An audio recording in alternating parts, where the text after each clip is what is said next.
네, 트럼프 2기 출범 이후 미국과의 관계에서 가장 중요한 문제는 역시 경제입니다. 이번 이재명 대통령의 방미에서도 이 부분이 중요했습니다. 경제 측면의 성과와 과제, 석병훈 이화여자대학교 경제학과 교수와 함께 짚어보겠습니다. 어서 오십시오, 교수님. 어서 오십시오. 일단은 선방했다, 최악은 피했다, 그리고 전략을 잘 짜서 첫 단추를 잘 꿰다 이런 평가들이 나와요. 근데 이런 것들은 이제 외교적이라든지 정치적 이런 평가로 볼 수가 있겠고 경제에만 집중을 해보겠습니다. 경제적으로 봤을 때 이번 총평 어떻게 하시겠습니까? 예, 총평은 사실 학점으로 치면 미국 대학에서도 인컴플릿이라는 I 학점이 있습니다. 네. 그래서 최종적으로 뭐 결과물이라든지 리포트를 내기 전까지는 학점 부여를 뒤로 미루는 거죠. 예, 그래서 예. 제가 보기에는 이번에는 학점으로 치면 I 학점을 줄 만하다, 인컴플릿 학점을 줄 만하다 이렇게 보고 있습니다. 왜냐하면 한미 정상회담 전에 지난번에 관세 협상 이후로 우리가 불확실성이 남아 있었습니다. 네. 대표적인 게 농산물 시장 개방 관련해 가지고 미국은 전면 개방했다, 한국은 쌀 시장과 쇠고기 시장을 지켰다라고 주장하고 3,500억 불 투자 관련해서도 미국은 이익의 90%를 미국이 가져가고 어디 투자할지도 미국이 정한다고 했는데 한국은 그게 아니라고 주장을 했고, 이런 식으로 양국이 구두 합의다 보니까 의견이 갈리는 불확실한 부분이 있었는데 예. 이것을 문서화해서 공식적으로 불확실성을 해소해 줄 거라고 전망을 했었습니다. 그런데 그런 부분에 대한 불확실성은 해소가 되지 않았고 거기다가 오히려 추가적인 청구서가 날아들었습니다. 네, 대표적인 게 미국산 무기를 구매하라든지 알래스카 LNG 개발 사업에 조인트 벤처로 투자를 하라든지 아니면 주한미군 주둔지 소유권을 넘기라든지 이런 의외의 청구서가 추가로 날아들었기 때문에 불확실성이 해소되기 전까지는 학점을 부여하기 어렵다. 그래서 예. I 학점을 주겠습니다. 일단 전반적으로 봤을 때 미국이 원하는 거는 더 늘어났는데 우리가 요구했던 거라든지 그거는 아직 어떻게 됐는지 알 수가 없다라는 점에서 조금 경제학적으로 봤을 때는 아쉬운 부분이 있는 거는 사실인 것 같습니다. 자, 마지막 일정으로 필라델피아 필리조선소를 방문을 했어요. 이번 회담이라든지 전반적인 미국과의 협상에서 이 마스가, 그러니까 조선업이 크게 역할을 하고 있는데 이렇게 조선업이 역할을 하는 배경은 뭐로 봐야 됩니까? 예, 미국의 그 두 가지 목표를 동시에 충족시킬 수 있는 카드이기 때문입니다. 첫 번째는 그 미국 내에서 제조업을 재건하겠다라는 예. 그 경제적 목표가 있었는데 조선업을 재건시켜 줌으로써 많은 일자리를 창출한다. 그래서 첫 번째 경제적 목표를 충족시켜 주는 측면이 있고요. 두 번째는 안보적인 또 목표를 충족시켜 주는 데가 있습니다. 미국이 중국의 그 해군력 확장을 통해서 중국이 남중국해라든지 이런 곳에 영유권을 주장하고 항행의 자유, 자유롭게 이 배를 이용해서 무역품을 운송할 수 있는 이런 자유를 갖다가 침해할 수 있는 위험이 커지고 있지 않습니까? 이런 것에 대응하기 위해서는 미국도 해군력을 강화하고 해군 함정의 유지 보수 정비를 위한 조선업의 기술력이 필요했는데 이런 한국과의 협력을 통해서 조선업을 재건함으로써 해군력을 강화해서 중국을 견제할 수 있는 안보적 측면의 목적도 달성할 수 있다라고 해서 이 두 가지를 충족시키기 때문에 뭐 한미 정상회담 전부터 미국 언론에서도 한국이 가진 유일한 협상력이 큰 지렛대가 조선업에서의 협력이다라고 지적했을 정도로 중요한 포인트입니다. 네. 그런데 이 미국의 조선업 기반이 지금 평가하자면 굉장히 완전히 무너졌다 이런 평가를 받기도 하는데 이게 우리나라와 협력을 한다고 해서 다시 부활할 가능성이 있습니까?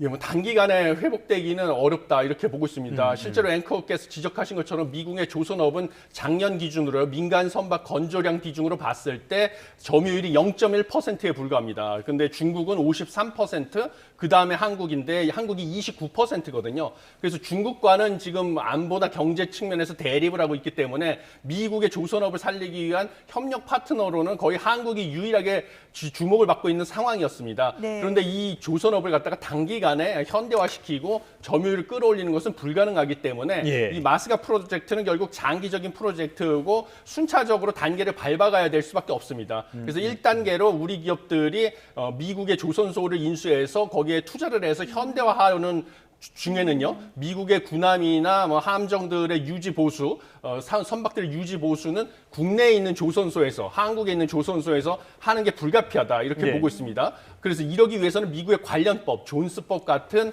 이런 조선 사업에서 규제가 있는 법을 갖다가 개정할 필요성이 있는데 이것은 공화당이 상원과 하원을 다 장악을 하고 있기 때문에 트럼프 대통령의 의지만 있으면 충분히 개정을 할 가능성이 크다 이렇게 보고 있고요.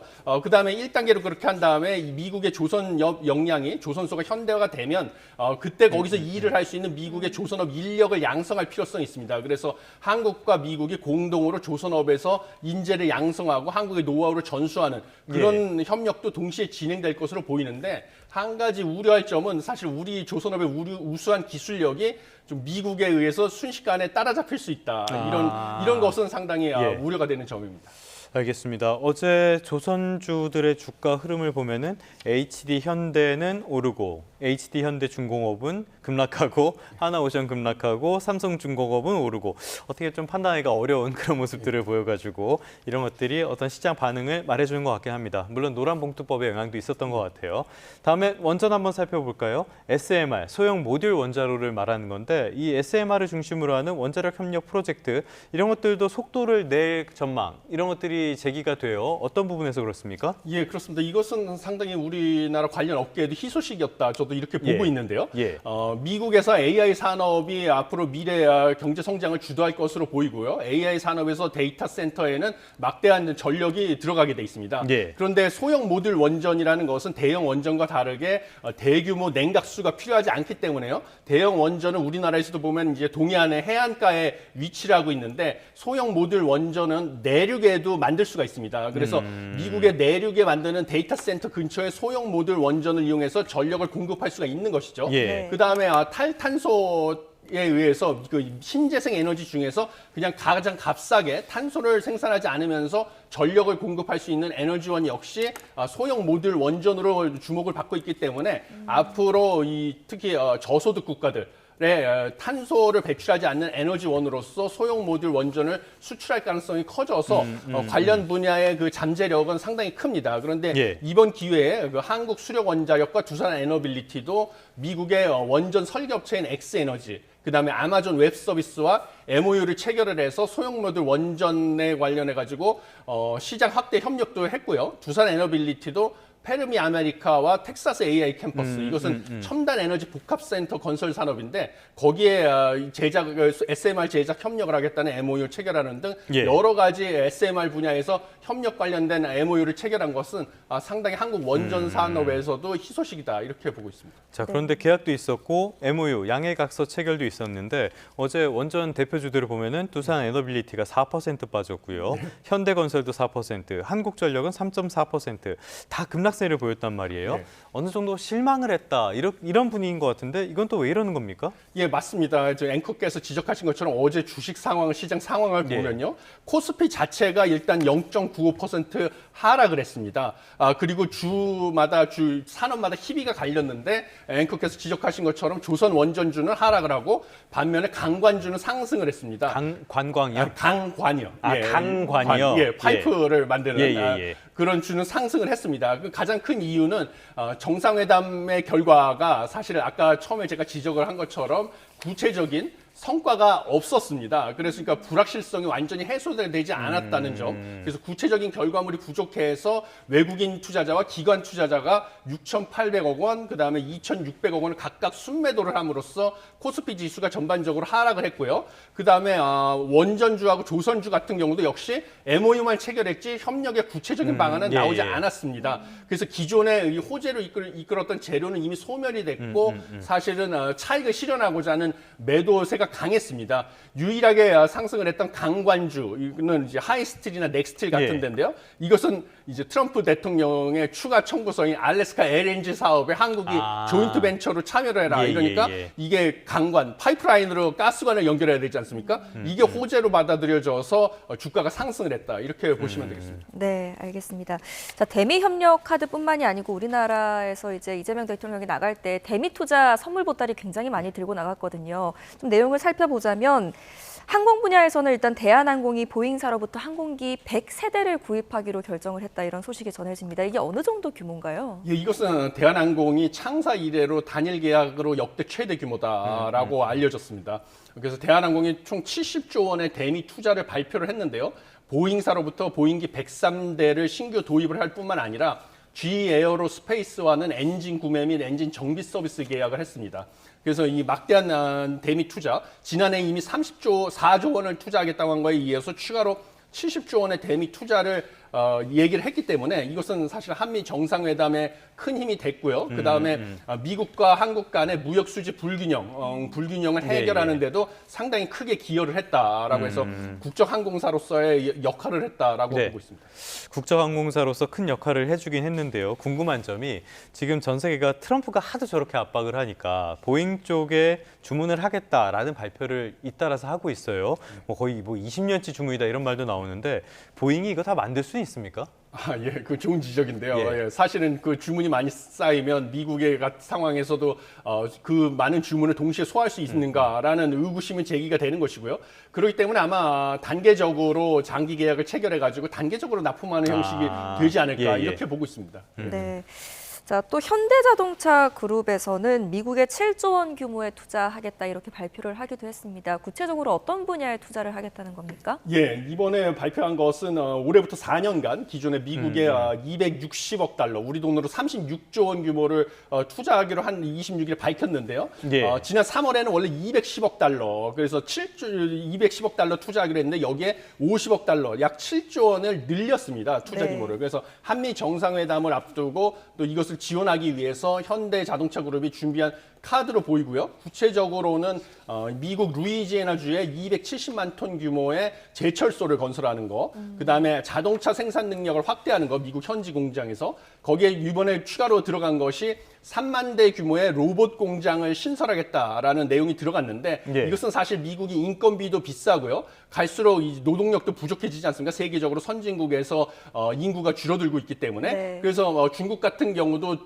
줄어드는 인구, 노동력을 휴머노이드, 로봇으로 대체하고자 하는 투자를 활발하게 하고 있는데 네. 현대자동차도 이러한 전략을 따르고 있다라고 보시면 되겠습니다. 그래서 미국의 로봇 공장 신설하고 미국에 이미 인수했던 휴머노이드 기업 보스턴 다이내믹스 등 로봇 사업에 대한 투자를 늘리겠다라는 의지를 보여준 거고, 그리고 로봇에 들어가는 인공지능, 차세대 인공지능 관련해 가지고도 미국 기업과 엔비디아와 전략적 파트너십을 체결했을 뿐만 아니라 예. 그다음에 자율주행 부분에도 투자를 하겠다 해서 구글 자율주행 기업 웨이모와도 협력을 강화해서 자율주행 택시까지 이제 제작한 차량을 투입하겠다라는 계획을 발표를 했습니다. 알겠습니다. 그래서 주식시장 역시도 앞서서 말씀드린 것처럼 업종별로 어떤 희비가 많이 엇갈렸는데요. 자율주행 관련해서 부품주라든지 이쪽은 또 각광을 받기도 했으니까요. 자, 좋습니다. 이렇게 해서 트럼프 입맛에 맞게 투자 우리 선물 보따리도 주긴 했는데, 자, 우리가 국내에 투자해야 될 게 다 미국으로 간다 이렇게 가정을 하면요.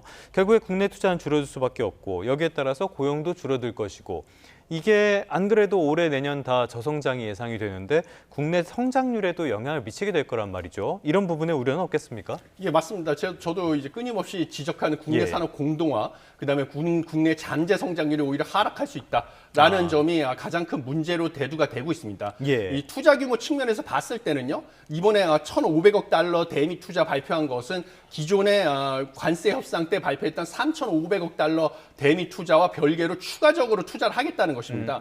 그럼 두 개를 합치면 무려 5천억 달러 규모의 대미 투자가 발표가 된 것인데요. 예. 이것은 사실은 다른 나라와 비교해 봤을 때 우리나라 경제 규모에서 상당히 많은 그렇네요. 투자를 한 것입니다. 예. 대표적으로 일본과 비교를 하면 일본은 5,500억 달러를 투자하기로 했는데 일본과 비교했을 때 우리나라 GDP 기준으로 봤을 때는 2,500억 달러, 그다음에 예산안 기준으로 봤을 때는 1년 예산을 봤을 때는 3,100억 달러가 일본과 비례해서는 적절한 대미 투자 규모였는데 예. 이번에 1,500달러가 지난 3,500억 달러에 더해짐으로써 5천억 달러라는 투자는 사실은 다른 예. 경쟁국들과 비교해 봤을 때는 상당히 많은 투자거든요. 예. 거기다 여기서 한 가지 더 주목할 점은 무엇이냐면 트럼프 행정부 1기 때 관세 장벽을 높이니까 우리 기업들이 대미 투자를 대폭 늘렸습니다. 예. 그런데 미국의 최종 재화를 생산하기 위해서 공장을 만들자 보니까 거기에 들어갈 부속품 같은 중간재를 한국에서 불가피하게 수출을 했거든요. 그 결과 미국에 대한 우리의 무역 수지 흑자가 크게 늘어났고 이게 트럼프 행정부 2기 때 관세 협상 때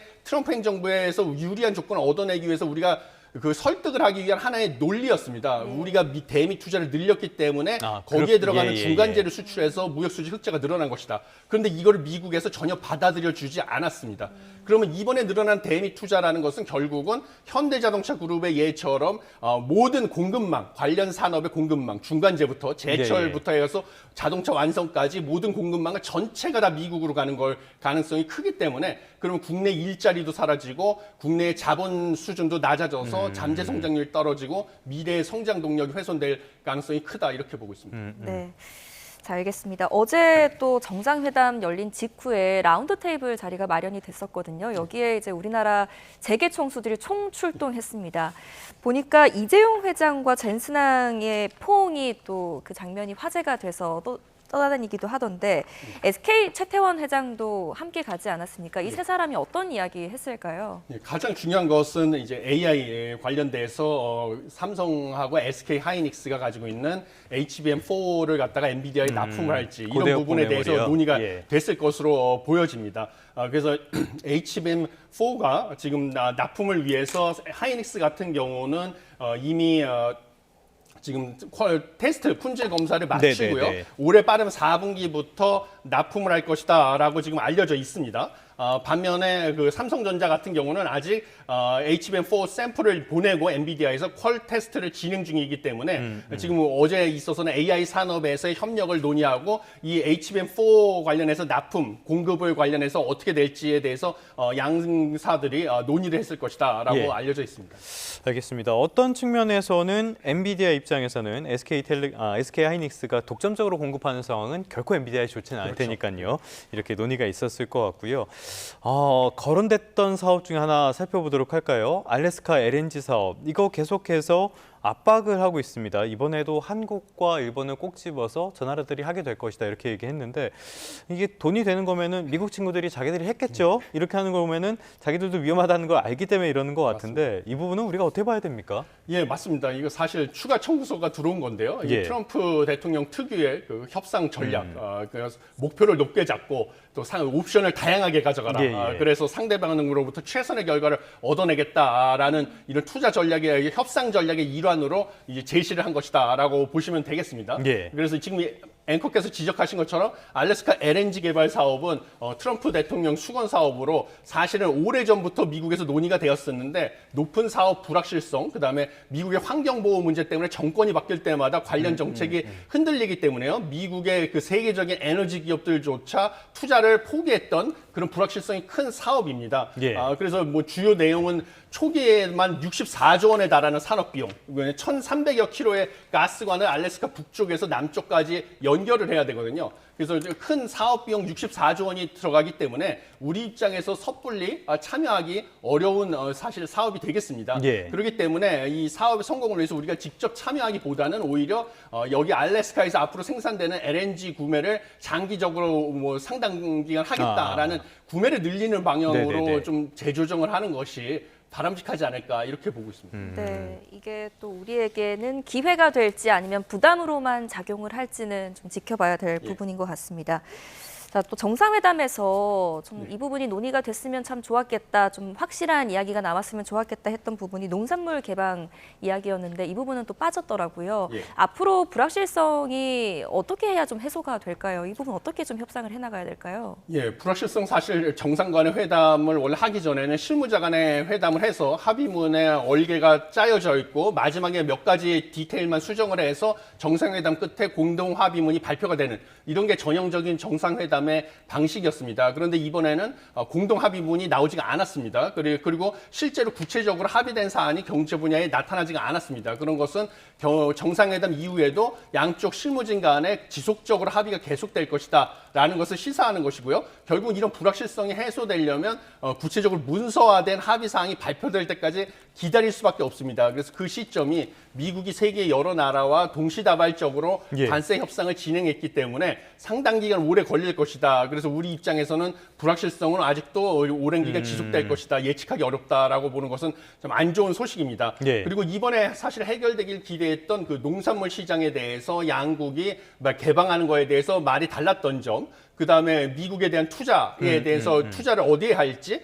투자의 수익을 90% 미국이 가져간다는 것이 사실인지 예, 이런 예, 부분에 예. 대한 것도 아직 불확실성이 있는 거고요. 여기에 대해서 설상가상으로 뭐 자동차 관세도 10%포인트 낮춰주기로 했는데 아직 인하되진 않고 있는데 인하 시점도 아직 확실히 정해지지는 않았습니다. 예. 그리고 철강 관세도 우리가 50% 관세를 부담하고 있는데 일본과 다르게 우리는 미국의 현지 생산 시설이 아직 없기 때문에 우리가 상대적으로 불리한 입장이라서 일정 부분 쿼터를 할당받아서 거기에 관세를 좀 깎아주는 그런 영국식의 협상을 좀 원했는데 그것도 전혀 논의조차 되지 못했습니다. 예. 이런 부분도 아쉽고 그다음에 디지털 분야의 비관세 장벽에 관련해서는 트럼프 대통령이 어제 오히려 디지털 규제, 미국의 빅테크 기업에 대한 규제가 있으면 오히려 추가 관세를 부과하겠다고 발표를 했습니다. 네네, 그래서 이런 그렇죠. 부분도 후속적으로 논의를 해야 되는 그런 어려운 상황이 여전히 남아있다라고 보고 있습니다. 자, 그렇다면은 여러 가지 변수, 불확실성 이런 부분들은 거의 해소됐다라고 보기는 어려울 것 같은데요. 자, 하나 또 짚어봐야 될 게 이번에 그래도 삼성전자 지분 달라 이런 소리는 안 해서 다행이긴 한데 반도체 관세 문제가 아직 남아 있어요. 이 부분은 지금 어떻게 우리가 대응을 해야 된다고 보십니까? 예, 지금 반도체 품목 관세 발표가 상당히 임박해 있고요. 예. 사전의 말로는 미국의 트럼프 임기 중에 미국에 투자를 하는 기업에 한해서는 면세를 할 수도 있다라고 얘기를 했는데 구체적인 반도체 품목 관세 할인 기준이라든지 이런 것은 나오지 않았습니다. 예. 그래서 이것에 대한 대비 차원으로 이번에 삼성전자하고 SK 하이닉스가 미국에 가서 기존에 투자했던 것 외에 추가 투자를 하겠다는 것을 갖다 공식적으로 규모는 밝히지 않았으나 추가 투자 계획을 밝혔다라고 알려져 있습니다. 이런 것이 앞으로 반도체 품목 관세 행정명령에서 추가적으로 좀 유리한 조건을 받아내기 위한 선제적인 조치로 보이고요. 의약품에 대한 품목 관세도 발표가 되지 않았는데 이재명 대통령이 어제 CSIS 연설을 통해서도 의약품에 대해서도 미국과 협력을 강화하겠다라는 이런 제스처를 먼저 보임으로써 유리한 조건을 받아내기 위해서 노력은 했습니다. 그렇지만 결과는 이제 트럼프의 그동안의 협상 과정을 보면 이미 얻어낸 것은 얻어낸 거고 더 얻어내기 위해서 다른 조건을 내거는 경향이 있기 때문에 최종적으로 반도체랑 의약품 품목 관세가 어떻게 될지는 지켜보는 이런 불확실한 상황은 지속될 수밖에 없다 이렇게 보고 있습니다. 알겠습니다. 전반적으로 봤을 때 첫 단추를 잘 깨긴 했는데요. 그래도 해결한 숙제는 많지는 않은 셈이 됐습니다. 국익을 지키기 위해서 치열한 노력이 더 필요한 시점, 더 시급한 시점이 됐다는 평가가 나오고 있습니다. 지금까지 석병훈 이화여자대학교 경제학과 교수와 함께 관련된 내용들 살펴봤습니다. 오늘 말씀 잘 들었습니다. 감사합니다.